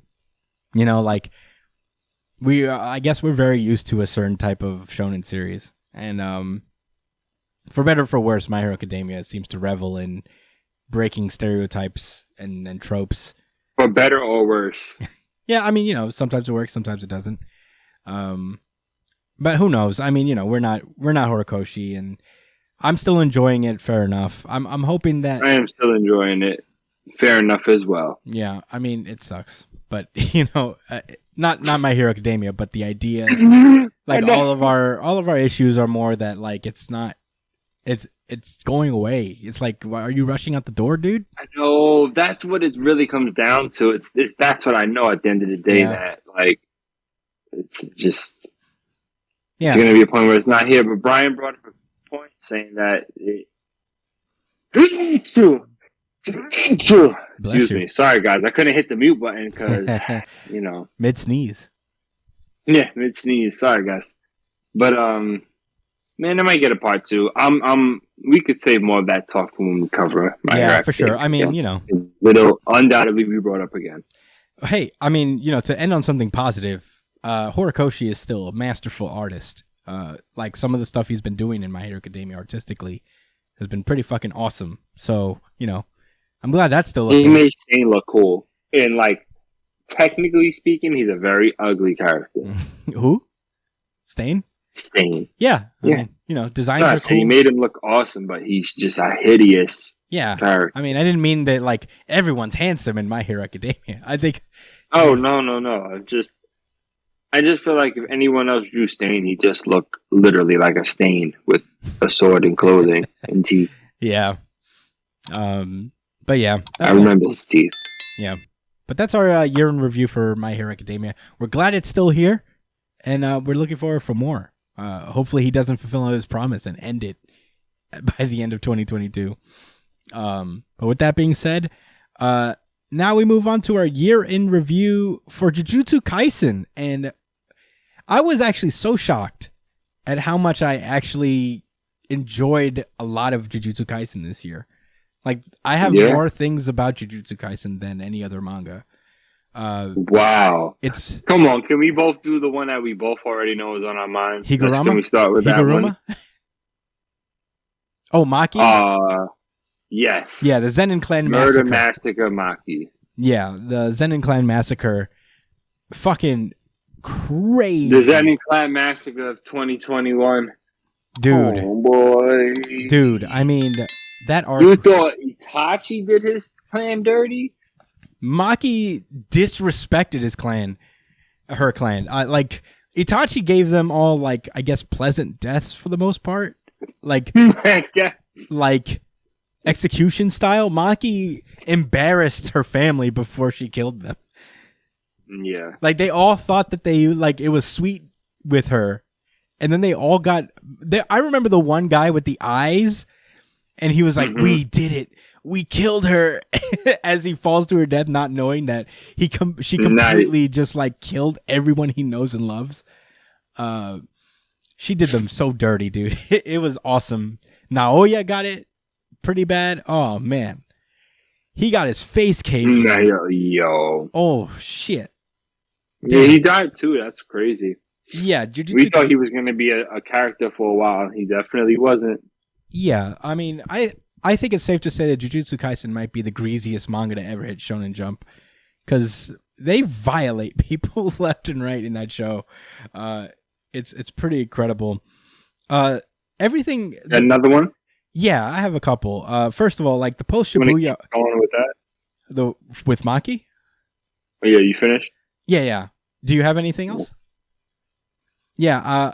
Well, the year started out with kind of the Shibuya arc closing, like the very end of it, and then there's the post Shibuya arc where it was Okotsu versus Itadori, and we had all that. That was interesting. Yeah, that was when cool. Okotsu first pulled up on the scene. That was pretty crazy. Yeah, remember his story? That was in 2021, right? His story? That three part story that came out as like a separate. Oh no, that was a one shot for Jujutsu Kaisen that he just incorporated into the canon, like later on. Like when he actually started the series, he basically just installed that canon that Okotsu was just around and just like not in Japan. But all that stuff with Rika happened. What the hell? Yeah. None of that stuff doesn't count? It does count. That's what I'm saying. All the stuff with Okotsu, that came before Jujutsu Kaisen itself. Yeah, but I'm saying they showed it during 2021. That's when it was revealed, right? Or that was already the one shot. No, it was already the one shot. It came first, and then so they're just making a movie for it. Halfway later. Yeah, they're just making a movie for it now. But no, I understand that, but I'm saying when we got it on the app, the series was well into the Yeah. So are you saying that they re-released it basically? No, they just put it on the app. They had Volume 0 out with all of those stories in it, all those chapters in it, like from the beginning. Yeah, physically they had them already, but they just put it on the app way later. I see. So that's why we won't count it as 2021. No. It was, all right. I see. Because it's technically first. It's okay. But when he pulled up, it was still crazy. Oh, awesome. And of course, the recent stuff has been pretty crazy. With the Culling game, like Higuruma is a big fucking highlight of this. Like his whole story was pretty cool. His whole character is pretty cool. A lot of the sorcerers that were introduced during the Culling game are fucking dope. There's Takaba that we've just recently introduced to that has already taken my top slot. Yeah. But the comedy guy, right? Yeah. It's funny. I forgot how much Jujutsu Kaisen kind of blew my mind this year. It might be my favorite of the year right now, just because of all of the moments I remember from it. And how much, I guess, of an impact it left on me involuntarily, But yeah, this isn't like a favorite series of the year list, but in general, Jujutsu Kaisen had a great year. Good stats. Yeah. Without a question, it was a really good year for Jujutsu. Yeah. I suppose. And he was sick. Remember that? Oh yeah, he took a month off, I think, and then he came back still spit fire. Mm-hmm. Do you have any more memories from Jujutsu Kaisen, or shall we move onward? No, we can move on. Then let's go. These are the year in review for Black Clover. The year actually started out with the invasion of the Spade Kingdom. And I'm like, that was one where I was really like, whoa, that felt like it happened yesterday, dude. Yeah, it did feel like it happened yesterday. But they have been fighting for a really long time. Oh yeah, I mean, you know what? And that made it easier for me to choose my highlights for the year. Magna versus Dante. Easy. Absolutely, without a doubt. Such a great moment for Black Clover. We were both like, fuck yeah. It was just a boxing match with magic and fire. Hell yeah. My coworker said he thought that part was lame. And I couldn't believe it. He was like, oh, like that was bullshit how he beat Dante. And I was just like, you edgelord. I'm sorry. That's what it has to be. Yeah. He's not an edgelord, but I felt like that was some edgelord shit. Like, what, you're a Dante fan? Bro, the point was that Magna was someone I wasn't supposed to win, and he did. You didn't get the. That's how I felt. I was like, bro, you're not getting the point, like of what they were trying to do there with him. Yeah. Anyway. No, I mean that match was so cool. I mean, it is just someone outside of Asta and Yuno beating somebody, and yeah. So I guess people, it's in familiar territory. Yeah, I love that moment. I thought it was one of the best moments in Black Clover. Period. I think it was great. Another one for me was Flu Game Yuno. That whole fight where he was just basically like fixed on beating Zeno. It was really cool. His competitive nature, just like making it more entertaining, separating Yuno from a lot of like his mold of character, the dark rival character, where he never really ever had the option to turn evil. He was just always a competitive guy who would compete actively with Asta without needing to be like, I am the king of darkness. I need to go to the darkness in order to compete with Asta. And now that I think about it, I never really brought that up. That's something I value about Black Clover, for as much as it is a very shonen tropey manga. It's very unique in that dynamic where there was never an instance where Yuno was like, I'm going to have to become a demon host in order to compete with Asta. Yeah. Never. He just thought, it's not like he's ever been wanting for anything anyway, but still. Yeah. I do think that that's kind of cool. Yeah, but Yeah, what are your moments by any chance? Do you have anything else? Man, even before the Magna fight with the Scythe dude against Dante, I Jack. thought that was a very admirable effort. Show effort. There we go. To be Thank fair, you. I'm very tired. I had work at 4 a.m, guys. So please bear with me. Yeah, no. I'll say this about that. He got cheated because like that's when the other 2 demons pulled up and sucker punched him out of nowhere. So, Jack was getting the work in. He was making Dante a little nervous. He was, because he was cutting everything. And he just started cutting the gravity around him. You're just like, what? Yo. That's a magic, all right. Marileona.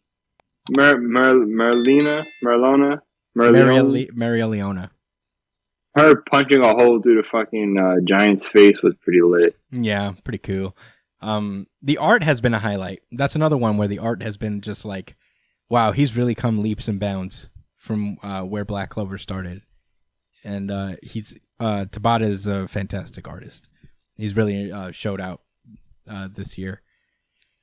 But that's it for my Black Clover year in review. Do you have one more thing before we move onward? Nope. All right, let's close it out with Undead Unluck's year in review. We actually started covering Undead Unluck a little after the year started. So I think we were in February, March when we started actually covering Undead Unluck. But in theory, 2021 started with Undead Unluck, like finishing Andy's like flashback stuff where Fuko was going in through his memories. And I think one of my favorites was the Union guys versus Fang. That battle was fucking crazy. It was kung fu fighting left and right, zombies. Shen actually dies. Oh man, that shit was crazy. Yeah, man. He Fang was fucking them up, something serious, and Andy ain't really had either. Yeah, he didn't have any answers. Killing him. It was like, damn, man. Whoa, I'm just getting. Maybe I don't need Fuko. Maybe this guy will just kill him. Maybe if I let this guy keep bashing my skull in, it'll finally stick. Yeah, but yeah, that was a fantastic arc, and following it directly after was the spring arc for me. It's been a weird moment with it recently.